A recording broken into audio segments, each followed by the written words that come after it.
बच्चे अगर हार रहे हैं, एग्जाम दे रहे हैं, कंपटीशन एग्जाम में बैठ रहे हैं, परीक्षा दे रहे हैं, बहू भी एग्जाम दे रही है, बेटे भी दे रहे हैं, बार बार इंटरव्यू देने जा रहे हैं, हारना नहीं है। शंकर पर विश्वास रखो, भगवान शिव का स्मरण कर कर, शिव का अनुमोदन कर कर, शंकर का भजन कर कर, शिव नाम का स्मरण कर कर जाओ तो सही। सबसे ज्यादा खुशी इस बात की है आज के पर्चों में कि इसमें जितने पर्चे हैं, इसमें सबसे ज्यादा पर्चे इस बात के हैं कि मेरे बच्चों की सरकारी नौकरी लग गई, जॉब लग गई, ये लग गया, वो लग गया। सबसे ज्यादा खुशी इस बात की। और फिर निवेदन करूंगा, ये पर्चे हमारे जाने के बाद यहीं रहते हैं, आप भी पढ़ लिया करो। हम थोड़े बहुत नहीं पढ़ पाते हो तो आप पढ़ लिया, पढ़ लिया। खुशी इस बात की है, हिम्मत न हारिया ना हिम्मत हिसारिया नारा। शंकर का अनुमोदन करते जाओ, शिव का स्मरण करते जाओ, भगवान की भक्ति को धारण करते जाओ, आगे बढ़ते जाओ। एक बात याद रखना, अगर किसी एग्जाम में बैठ रहे हो, बहुत बार बैठ चुके हो, नहीं हो रहा, तो कच्चे दूध में थोड़ी सी काली मिर्च को पीस कर डाल लीजिए, फिर काली मिर्च आ गई। ध्यान रख, कच्चे दूध में थोड़ी सी काली मिर्ची को पीस कर डाल लीजिए। महाराज थोड़ा सा कच्चा दूध बेलपत्री के पेड़ के नीचे समर्पित कर दीजिए, अपना नाम और गोत्र बोलकर थोड़ा सा कच्चा दूध उसी में से शंकर भगवान को चढ़ा दीजिए। फिर एक कलश जल का साथ लेकर जाइए, जो शंकर भगवान पर जल चढ़ा कर आइए। फिर जिस एग्जाम में जा रहे हो उसमें आप चले जाइए, बाबा आपको सफलता प्रदान करेगा। ये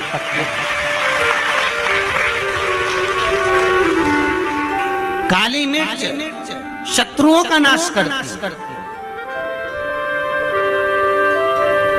आपको बल प्रदान करती कि आप जिस परीक्षा में बैठने जा रहे हो, आप जिस जगह पर भगवान का अनुमोदन करने जा रहे हो, आप जिस जगह पर कंपटीशन एग्जाम में बैठने जा रहे हो, वहां सफलता देगी वो आपको।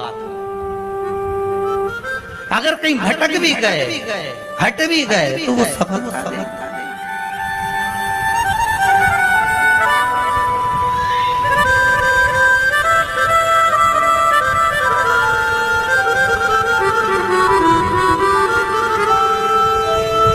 अभी कुछ दिन पहले की बात है,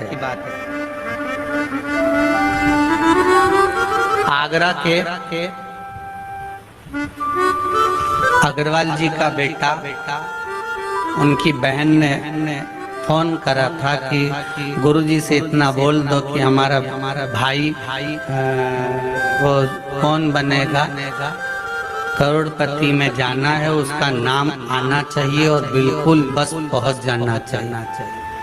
तो आशीष जी ने खबर करी कि गुरुजी वो बच्चे का सब दूर हो गया और अब वो बिल्कुल वो कौन सी सीट होती है, हाँ बस समझ जाओ, क्योंकि हमारे को तो एक ही सीट मालूम है, ब्याज है। तो उस सीट पर वो बैठेगा, गुरुजी उसका सब दूर हो गया, बस वो वहां तक पहुंच जाए, क्योंकि अब आखिरी है, उसमें भी बहुत सारे, तो उसमें तुरंत बस उसका आना। तो आशीष बोले, हमने कहा बाबा का नाम लेकर जाएं, होगा क्यों ना होगा, पर वहां तक तो पहुंच जाएगा वो। उसके बाद तो आशीष जी ने उनकी बहन को फोन कर कहा कि गुरुजी बोल रहे हैं वहां तक तो पहुंच जाएगा। उसके बाद तो कहा, उसके बाद तो मेरा भाई बड़ा, अब चिंता मत करो, बस वहां तक पहुंचा दो। उसके तो हमने कहा, आशीष बस बता दो, शिव जी का स्मरण करो, पहुंच गए।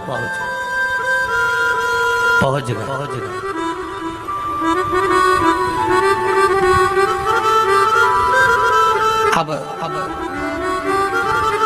फिर बोली, बात याद रखना, गुरु कह रहा है कि पेड़ पे झंडा बंद, गुरु जी ने ऊपर चढ़ा दिया। उतरते समय उतरता गया, केवल 4 फीट की ऊंचाई बची थी तो गुरुजी ने कहा वहां पांव रख ले, माँ कोटर पकड़ ले, माँ हाथ रख ले।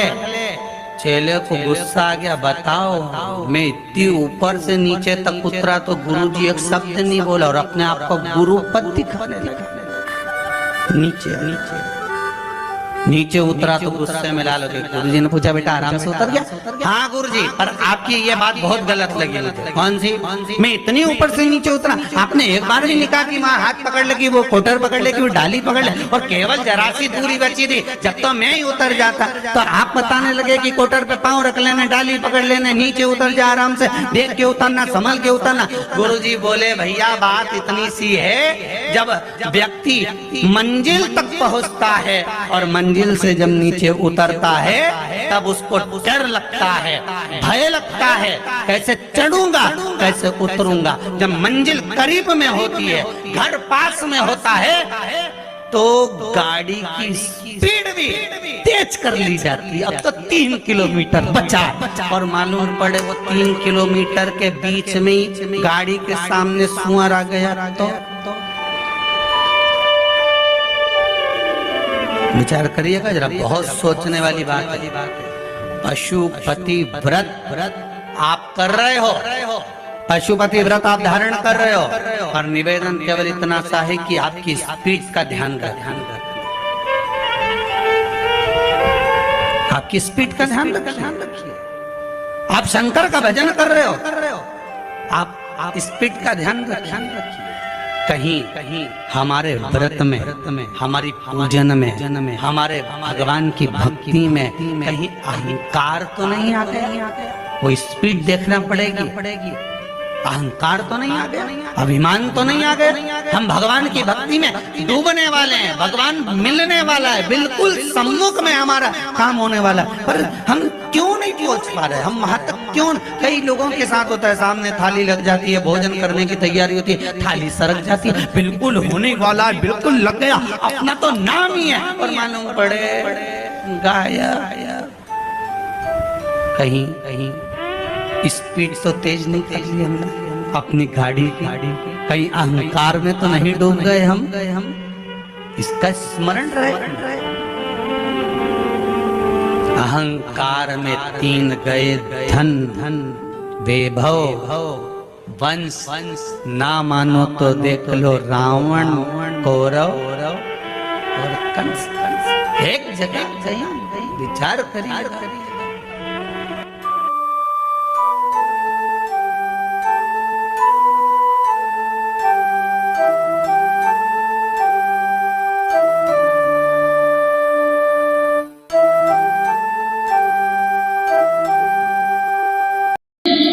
हर महीने आता, जब आपके हृदय में कभी कोई बात आ जाए कि बाबा आज मेरा मन ये कह रहा है और आपको सुनना है बाबा, आपको स्वीकारना है बाबा, आपको मेरे मन की बात जानना है बाबा, बस हाथ में चंदन लगाया, बेलपत्री का भाग इस तरह से पकड़कर शिव जी से अपने हृदय की बात कहकर, मेरे देवाधिदेव महादेव से दिल से कहकर, अशोक सुंदरी वाली जो जगह होती है, आपको बताया है अशोक सुंदरी का जो स्थान होता है, ये शिवलिंग या अशोक सुंदरी की जगह, इस बेलपत्र को अशोक सुंदरी वाली जगह पर, जहाँ शिवलिंग है, शिवलिंग की साइड पर पहले नंबर की पत्ती का मुख होना चाहिए, बस उसको रख दीजिए और उस पर थोड़ी देर हाथ रखकर अपने हृदय की बात मेरे महादेव को दिल से कहकर आ जाइए।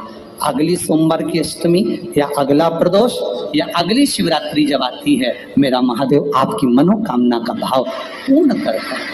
ये शिव तत्व है। एक बात अपने जीवन में उतार कर रखिएगा, सोमवार की अष्टमी, शिवरात्रि या सोमवार, प्रदोष, बन सके तुम्हारे पास में शिवालय हो या बेलपत्री का वृक्ष हो, वहां दीप दान अवश्य करना चाहिए। अब एक बात का स्मरण आपको रहे थोड़ा सा, अगर किसी कामना के वश अगर हम दीप लगा रहे हैं या हमारे मन में कोई भाव उत्पन्न है और हम बाबा से कहना चाहते हैं कि बाबा मेरा ये कार्य है आप पूर्ण करिएगा, तो फिर शिव मंदिर में भी लंबी बाती का दीप आप प्रदोष या सोमवार की अष्टमी या सोमवार या आप शिवरात्रि को बाबा से निवेदन कर कर लगा सकते।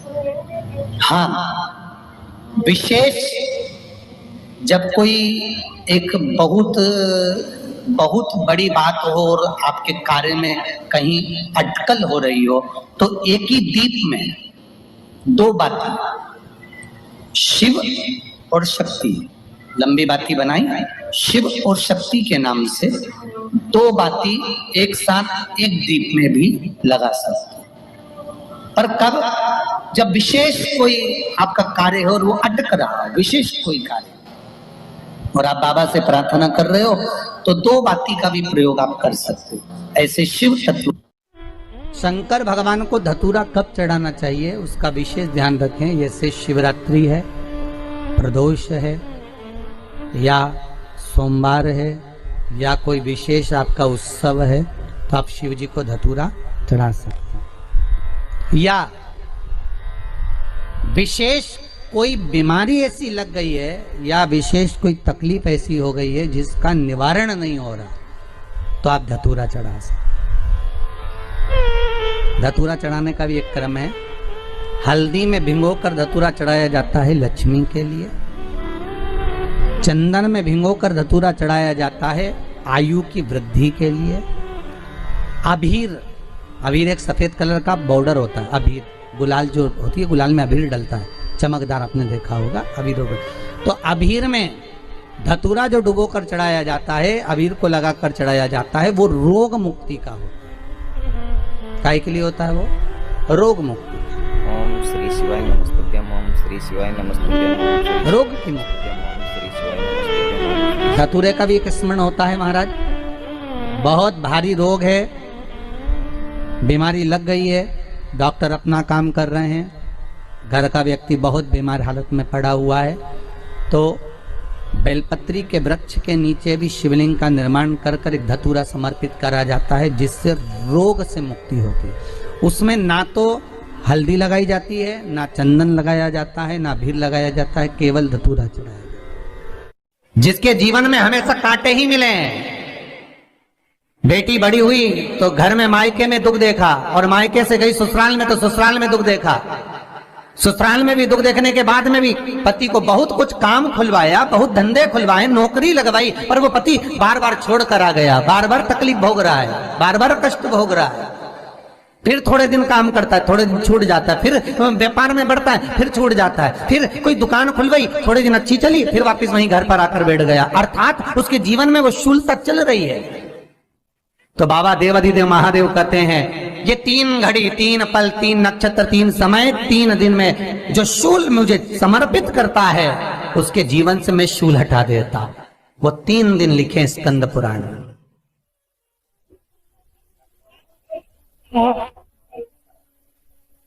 महाराज, बैसाख महीने में जो प्रदोष आती है, बैसाख के महीने में बहुत ध्यान से सुनना भाई, जो अपनी जिंदगी से बहुत तंग आ गए हो, परेशान हो गए हो, कष्टमय जीवन जी रहे हो, बहुत दुखी हो गए हो, उनके लिए ये स्कंद पुराण का चरित्र फिर मिले ना मिले, आप प्रेम से सुनिए भाव से। पहला, बैसाख महीने की प्रदोष, चाहे वो शनिचरी प्रदोष हो, चाहे रविवार की हो, सोमवार की हो, मंगल की हो, बुधवार की हो, गुरुवार की हो, शुक्रवार की हो, शनिवार की हो, कोई भी वार की हो, पर बैसाख महीने की प्रदोष, प्रदोष काल में शाम का समय सूर्य डूब रहा हो, बस डूबा ही हो, और उस समय पर सूर्य के डूबन के तुरंत बाद बाबा को धतूरे के साथ में बेलपत्री ना चढ़ाते हुए बेलपत्री के वृक्ष के 7 कांटे बाबा के शिवलिंग पर समर्पित करे जाते हैं महाराज, अपनी जिंदगी में अड़चनों को हटाने के लिए। फिर आप जिस व्यापार में उतरे, जिस व्यवसाय में उतरे, जिस नौकरी में उतरे, आप दिल से करें, आपको तरक्की मिलेगी। आप हार नहीं सकते, नीचे नहीं आ सकते, उन्नति पर ही चढ़ेंगे। एक वैशाख मास की प्रदोष, दूसरा शिवरात्रि के दिन मध्याह्न का समय, महाराज जो बड़ी शिवरात्रि होती है माघ की, बड़ी शिवरात्रि के अंतर्गत मध्याह्न का समय, दोपहर के ठीक 12 बजे, चाहे फिर वो कोई भी दिन हो, महाराज शिवरात्रि जिस दिन पड़ रही हो,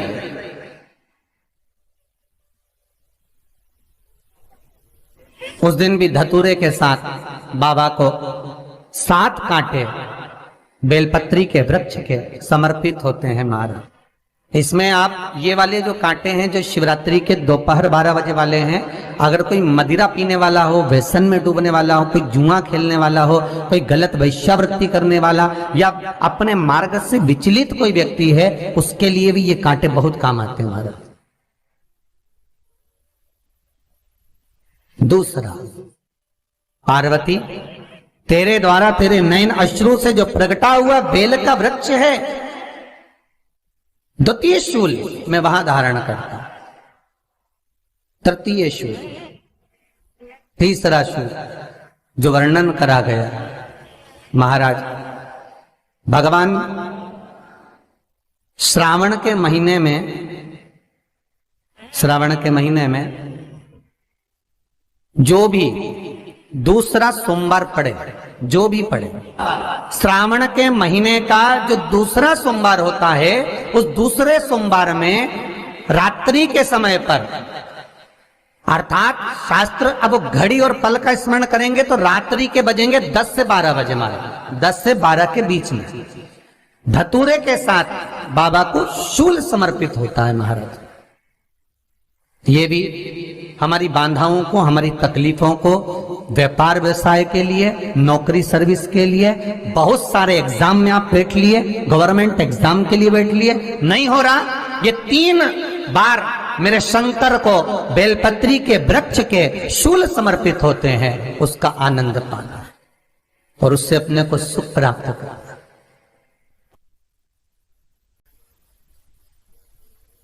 कि बाबा भोलेनाथ जी के नयन अश्रु से जो प्रकट हुआ वो रुद्राक्ष का पौधा है, माता पार्वती के नयन अश्रु से जो प्रकट हुआ वो बेलपत्री का पौधा है, और उमा और महेश,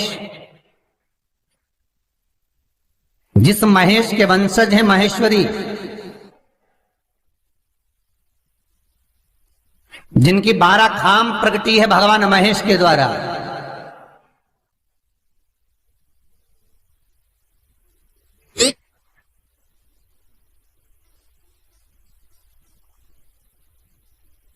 वो महेश और उमा और महेश का जो चरित्र है कि उमा और महेश का जब प्रागट्य हुआ, उमा और महेश जब दोनों आनंद में विभोर होकर जब चलते हैं और दोनों के बैठने से तप मुद्रा से जो पौधा उत्पन्न होता है वो शमी का पौधा है।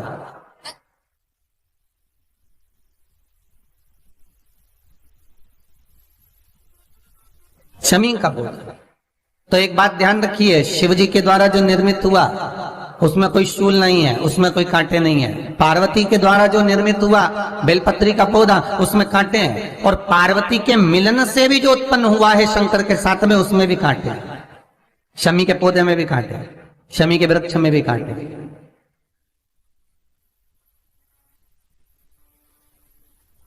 तो पार्वती जी स्कंद पुराण में एक प्रश्न कर रही हैं भोलेनाथ जी से कि प्रभु मुझे ये बताओ कि आपके द्वारा जो निर्मित हुआ उसमें शूलता नहीं है, पर मेरे द्वारा जो निर्मित हुआ उसमें शूल क्यों आया है, उसमें कांटा क्यों आया है? थोड़ा सा माताओं, मेरी जीजियों, आपको थोड़ा बुरा तो लगेगा इस प्रसंग को सुनकर, पर लग जाए, पर आज कथा निकली है तो सुन लो है कि शिवजी जिस रुद्राक्ष को उत्पन्न कर रहे हैं उसमें शूलता नहीं है, पर पार्वती जी जो संग में मिली हैं उसमें भी शूलता है, और पार्वती के द्वारा जो प्रकट हुआ बेलपत्र उसमें भी शूलता है। तो भगवान महादेव बोलते हैं, पार्वती मैं तुझे कुछ कहूं और कहने पर तुझे तेरे हृदय में कोई बात चुभे, शूल लगे तो मुझे ठीक नहीं लगेगा। नहीं नहीं नहीं, आप कहिए प्रभु, मैं सुनने के लिए तैयार हूं, आप तो बोलो कि कारण क्या है। भगवान कहते हैं, पार्वती बस अंतर इतना है, नारी का जो स्वभाव होता है, स्त्री का जो स्वभाव होता है, उसके हृदय में छोटी छोटी बात के शूल बहुत होते हैं।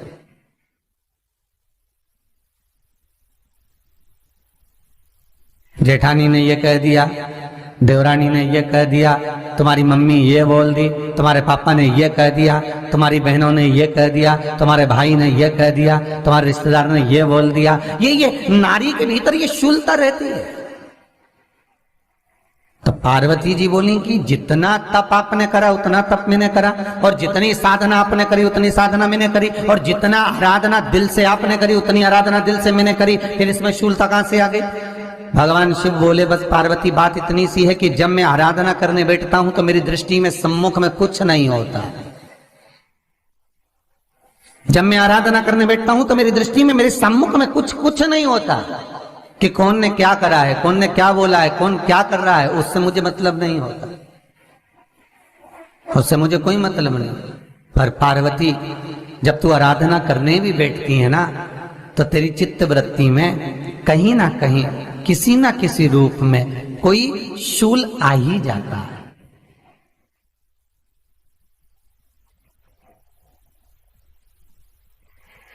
कई माताओं की आदत देखी साहब, भगवान की सेवा करने बैठी है तो भी भीतर थोड़ा सा शूलता भरी हुई है। महाराज बताओ, इतने सारे भगवान इकट्ठे कर लिए, मैंने बोला था बहू से कि वहां रख लेती है, बताओ इतने सारे यहाँ पर लाकर रख दिए हैं, अब इसकी सेवा करना पड़ रही है, अब ये करना पड़ रहा है। प्रसाद लेने के लिए रसोई घर में गई, भगवान का भोग लगाने के लिए, तो उसमें भी शूलता आ गई।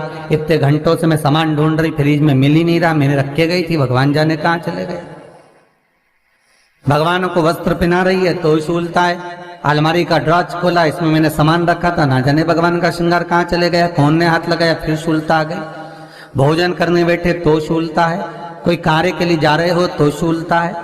अर्थात कहीं ना कहीं नारी के जीवन में शूलता बनी हुई है। और पार्वती, जब तुम भजन करो, तप करो, साधना करो, भक्ति करो, उसमें शूलता नहीं होना चाहिए। श्री शिवाय नमस्तुभ्यम, ओम श्री शिवाय नमस्तुभ्यम, ओम श्री शिवाय नमस्तुभ्यम, ओम श्री शिवाय नमस्तुभ्यम, ओम श्री शिवाय नमस्तुभ्यम, ओम श्री शिवाय। पार्वती जी ने कहा, भोलेनाथ तो क्या आप मुझे स्वीकार नहीं करेंगे बेलपत्री के रूप में? क्या मुझे स्वीकार नहीं करेंगे शमी पत्र के रूप में? पद्म पुराण, स्कंद पुराण, लिंग पुराण, नर्मदा पुराण और शिव महापुराण, ये सारी पुराणे वर्णन करती है। पार्वती जी का खंड आनंद वर्षत कर रहा है, वर्णन कर रहा है। पार्वती खंड वर्णन कर रहा है, सती खंड वर्णन कर रहा है, उमा संहिता वर्णन कर रही है।